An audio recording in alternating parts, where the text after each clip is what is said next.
All right, now we're going to get into this review for the Ungentlemanly Warfare movie. Too many words in that title, but this review is going to be a bang-up job, right, my boy? No, I'm not doing that. Oh, come on, man. We agreed upon this. Now I just look like an idiot.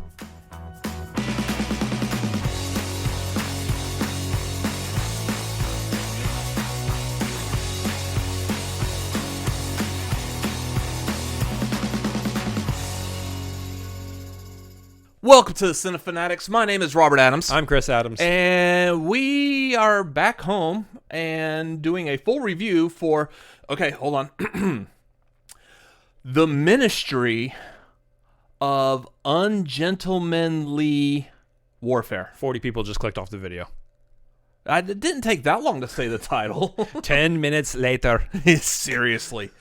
Yeah, long title. Fun movie. This is going to be spoiler-free, so if you're watching this and you haven't seen the movie, you're fine. I always love when we say spoiler-free on movies that are technically based on real life. It's a true story. This review for Titanic is spoiler-free. The ship sank. Whoops.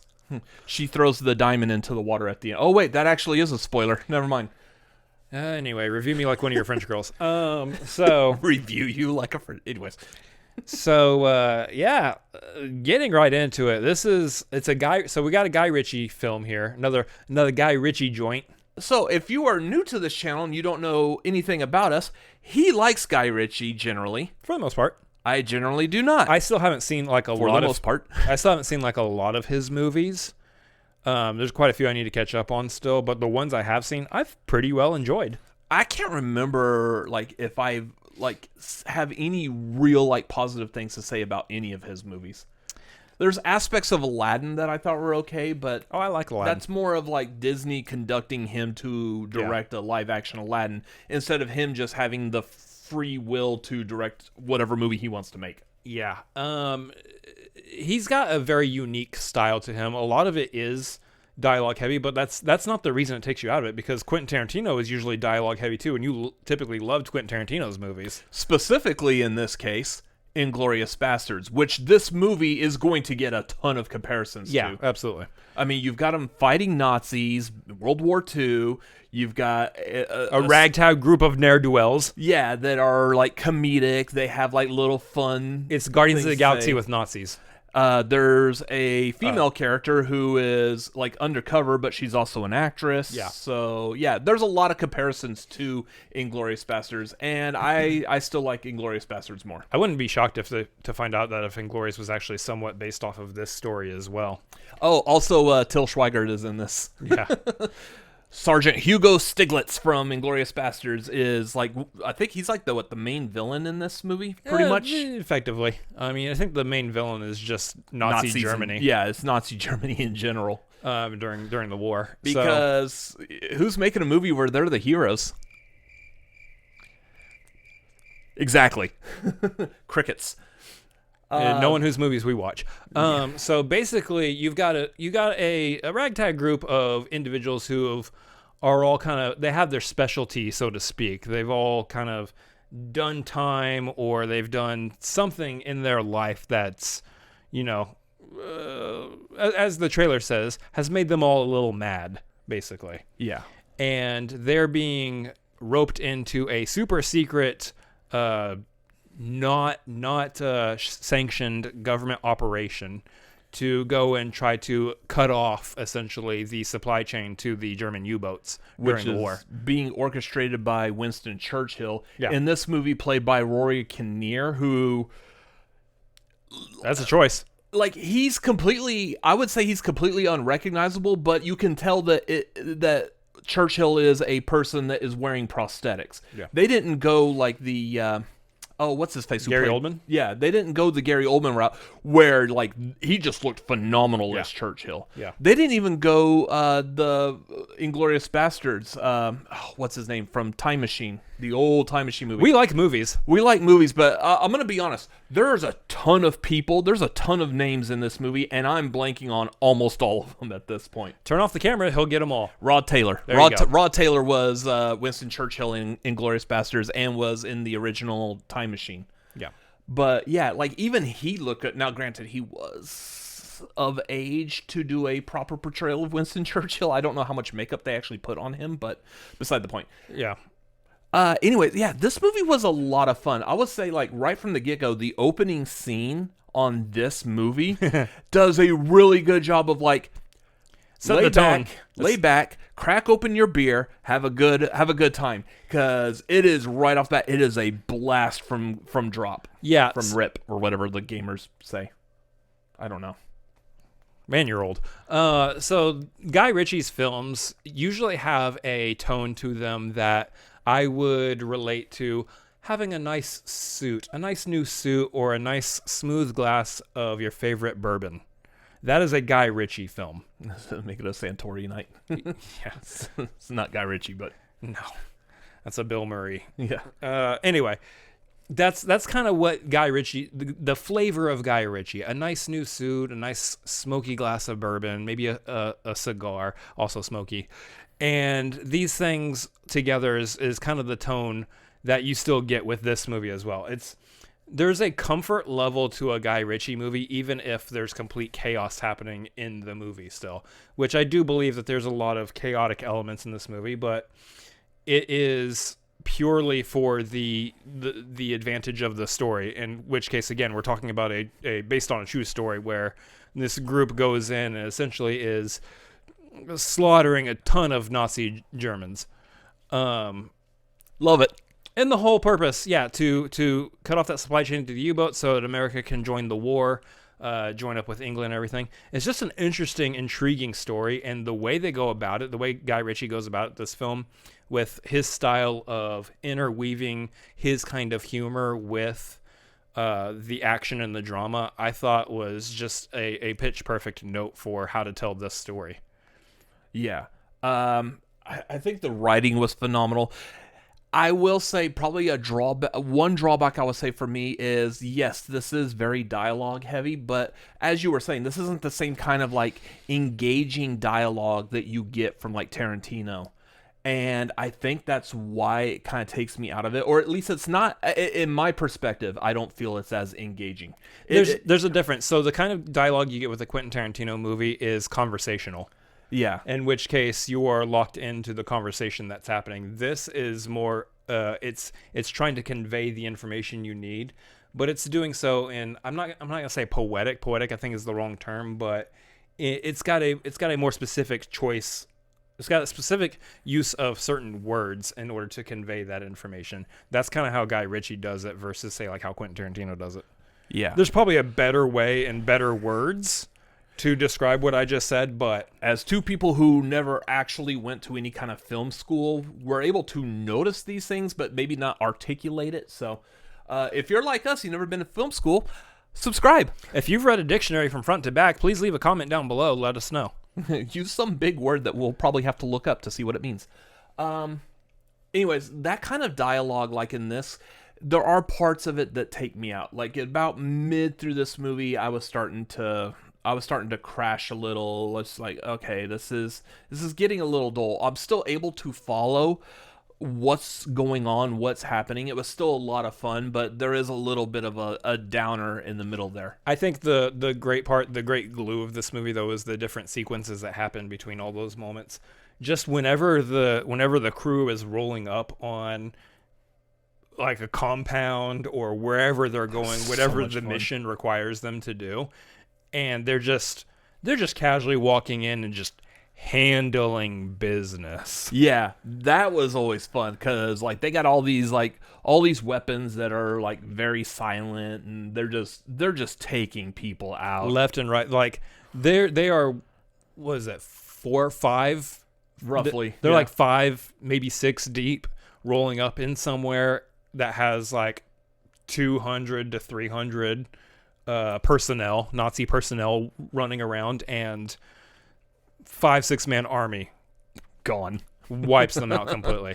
Yeah. And it's all played. It's essentially all played for laughs, and it's hilarious to watch it unfold and how they pulled it off. So So that being said, getting into like the actual acting, obviously you got Henry Cavill as the anchor, the center point to this, and he does a good job of playing that stoic, proper English gentleman Who's got a screw loose. who just is unhinged at some points in this. If you've seen it in the trailer, he has those moments where where it's really funny. And he pulls it off very well. Like, I still take his character seriously, but I'm having a lot of fun with him. You can tell he knows what he's doing, but at the same time, you can tell he's having a lot of fun doing what he's doing. Yeah. So I absolutely loved his character. Obviously, this is essentially the character that inspired James Bond from Ian Fleming. This is a character that's very much the Aldo Rain, Brad Pitt of this movie. And you could tell he's having fun with it. I think the standout for me, though, is going to be Alan Ritchson. That was the next one I was going to say. Alan Ritchson. Alan Ritchson so was the big scene stealer for me. Anytime he's on screen talking or doing literally anything, your eyes are glued on him, and it's hilarious, and it's a fun time. He's got the market cornered in this movie for all attention, so to speak. Yeah, every time he's on screen, it's just a joy to watch. Especially, again, going back to the opening scene on this, his character is the standout of that opening scene. And the second he started talking, I was already laughing. I was like, oh, this is going to be good. Yeah, I did not know what to expect from his character, but they did some fun things with it. And this, again, brings me to a point where I'm actually really interested to see what Alan Ritchson does with his career going forward still. Yeah. Obviously, I know he's on that show Reacher, and that's one I want to catch up on at some point and check out. But it looks like he's just really taking off. Yeah, I mean, for the most part, other than like we had like the Fast and Furious movie he was in recently. He was in the Ninja Turtles, the recent live action Ninja Turtles movies, the Michael Bay ones. But he was in the CGI turtle suit. He was a total. Other than that, I just remember him as Aquaman from Smallville, and that's like, what?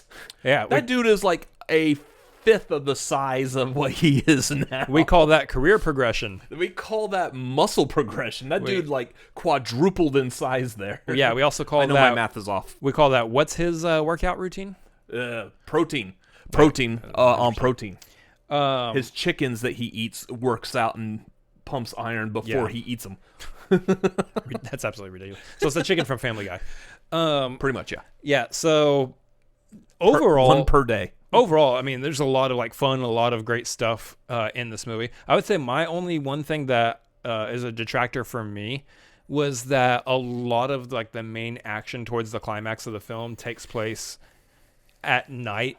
So it takes place in the dark, which again, based on a true story and knowing what you know about like covert operations, you typically want to go under the cover of night because you can see things when it's light. But there being complete like darkness throughout most of those action sequences kind of leaves moments where I'm like, I can't quite tell what's going on, who's who, where are they, who's doing what.